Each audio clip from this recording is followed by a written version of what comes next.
Ada berikutnya, dan ini khusus bagi yang ber-WA ya. Di antaranya, kalau Anda WA orang, ini penting, saya juga merasa terganggu ya.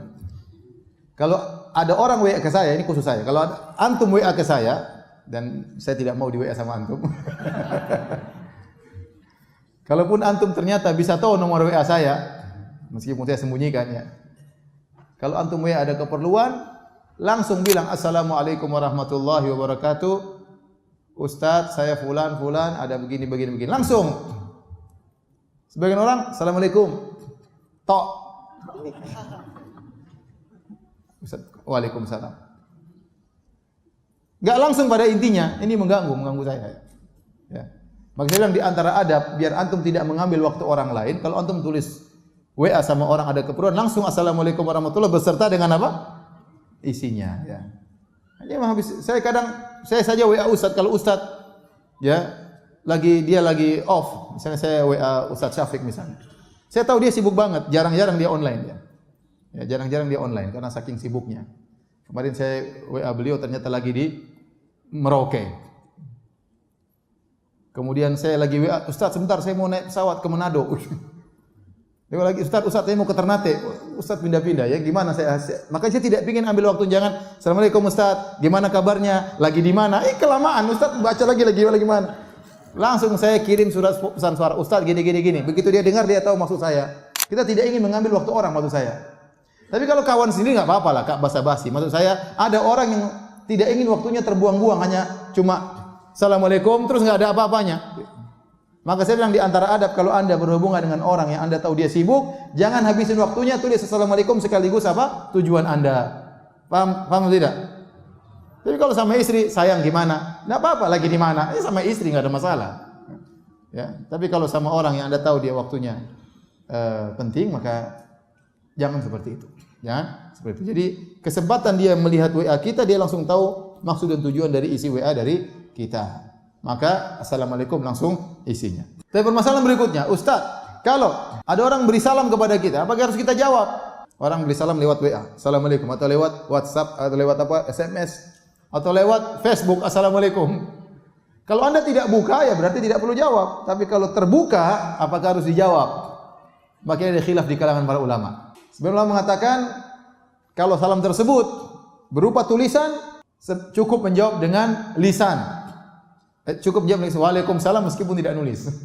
Meskipun tidak sampai suara kita kepada dia, tetapi kita telah mendoakannya, kita telah menjawab dengan kebaikan. Sebagaimana dia mendoakan kita, kita mendoakan dia. Bahkan kita doakan dengan apa? Lisan. Ini pendapat dipilih oleh Syekh Sulaiman Ar-Ruhaili hafizahullahu taala. Meskipun semua sepakat yang lebih afdal adalah dengan menulis juga. Ya. Dan lebih hati-hati kalau Anda bisa jawab dengan tulisan, jawab dengan tulisan. Karena Allah berfirman, "Wa idza huyyitum bi tahiyyatin fahayyu bi ahsana minha aw rudduha." Kalau kalian diberi salam dengan suatu salam, maka balaslah dengan yang lebih baik atau yang semisalnya. Dan ayat ini umum kata sebagian ulama, mencakup tulisan, mencakup lisan, mencakup tata cara. Sampai Syekh Utsaimin mengatakan kalau ada orang memberi salam kepada Anda, "Assalamualaikum warahmatullahi wabarakatuh," dengan langsung dengan senyuman, maka Anda juga berusaha jawab dengan apa? Senyuman. Kalau ada orang misalnya beri salam dengan menjulurkan tangannya, Anda juga menjulurkan tangannya supaya Anda bisa menjawab sesuai dengan apa yang dia lakukan. Dan berdasarkan keumuman ayat ini, maka kalau ada orang memberi salam dengan tulisan assalamualaikum, maka kita jawab juga dengan tulisan. Kecuali kalau ada kemudaratan. Kita tahu orang ini mengganggu, ya sudah enggak usah dijawab. Kita jawab dengan lisan aja. Waalaikumsalam, tapi enggak usah dijawab. Orang ini mengganggu. Orang ini mengganggu privasi saya. Ini laki-laki mengganggu saya, ini perempuan mengganggu saya. Ini laki-laki kejar-kejar saya, ini janda kejar-kejar saya. Ya sudah, blokir. Kita jawab dengan lisan. Waalaikumsalam warahmatullahi wabarakatuh. Paham? Di antara hukum menjawab salam. Kemudian juga tatkala kita di grup, ingat kita satu grup, dalam grup kita 200 orang. Kalau kita posting sesuatu akan dibaca oleh 200 orang, paling tidak banyak yang baca. Kita akan mengambil waktunya. Mengambil waktu mereka. Maka tatkala kita ingin men-share sesuatu, mikir, pantaskah yang saya share ini mengambil waktu teman-teman saya 200 orang? Ternyata hanya lelucon yang tidak bermanfaat misalnya. Ternyata berita yang hoax misalnya. Dia akan buka, dia paling tidak dia ngambil waktu 1 menit, 2 menit, kita ngabisin waktu orang, tidak bermanfaat. Maka sebelum kita share, kita pikir ini penting atau tidak. Apakah berhak untuk mengambil waktu teman-temanku? Kalau tidak perlu jangan di-share.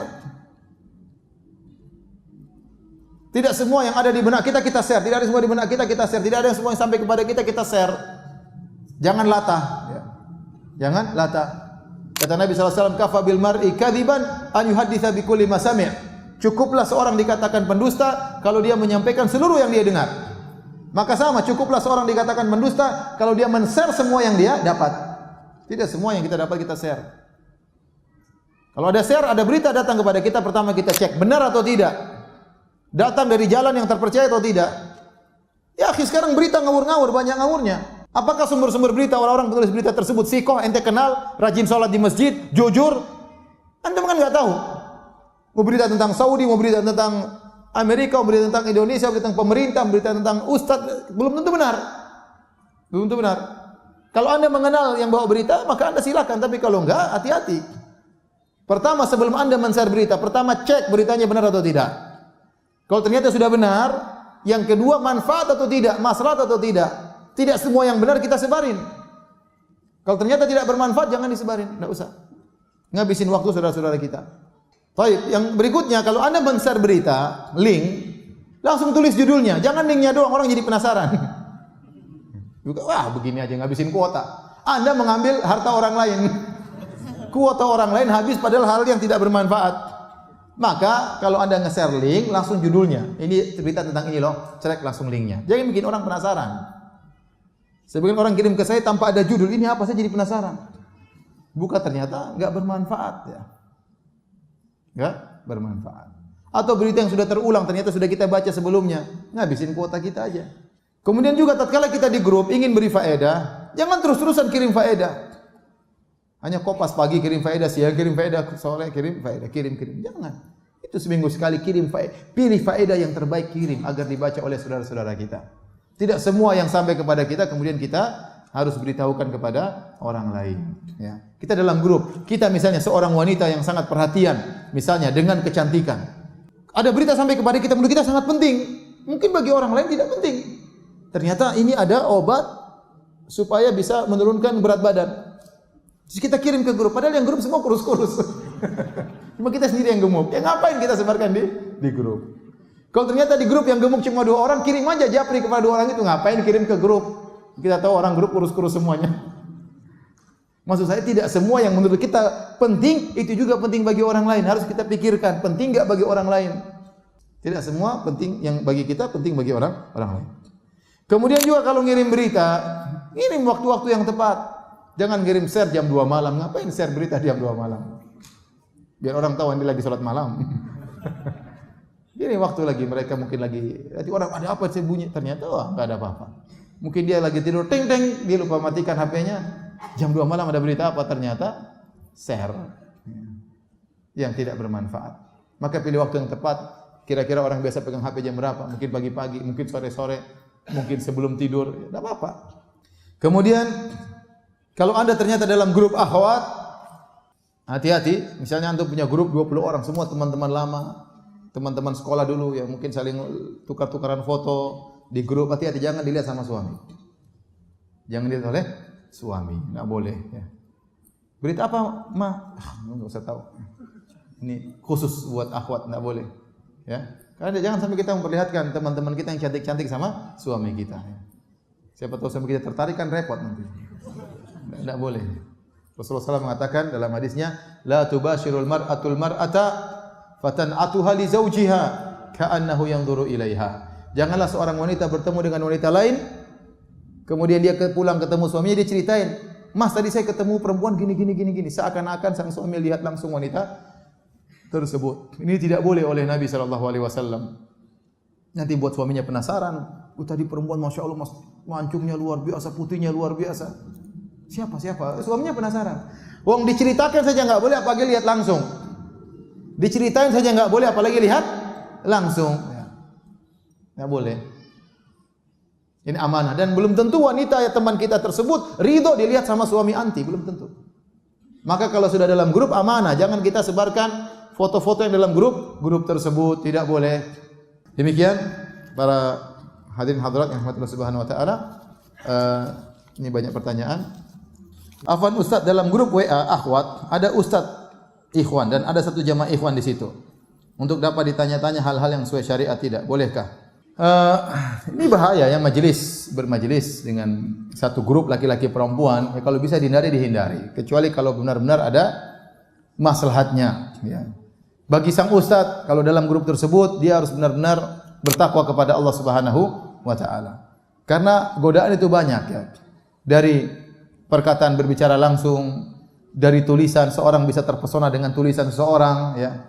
Dari komentar orang kita bisa terpesona. Ini komentarnya bagus sekali. Ini siapa ini akhwatnya? Oh, sudah nikah, enggak jadi. Kayak gitu. Bisa terfitnah ya. Maka saya tidak melarang, tapi dan itu ada terjadi dilakukan oleh sebagian kawan-kawan saya dai. Dia buat grup, kemudian dia jadi ustadznya di situ, grup untuk para wanita.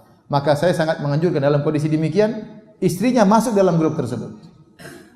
Kalau bisa tidak terjadi seperti ini, bercampurnya laki-laki perempuan dalam satu grup, itu yang terbaik.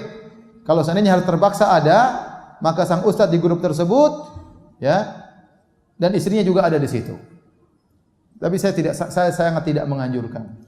Kalau saya menganjurkan, bikin grup sama istri ustadz, nanti istri yang tanya sama ustadznya. Ya. Terutama dalam grup tersebut ternyata sebagian akhwat ada yang pasang fotonya di profile picture-nya ya, kelihatan wajahnya ya. Dia tidak maksud apa-apa, tapi kan ustadz juga bisa tergoda. Ustadz juga manusia ya, ukhti. Ya. Jadi sejauh mungkin kita bisa tidak bercampur laki-laki perempuan satu grup itu lebih baik.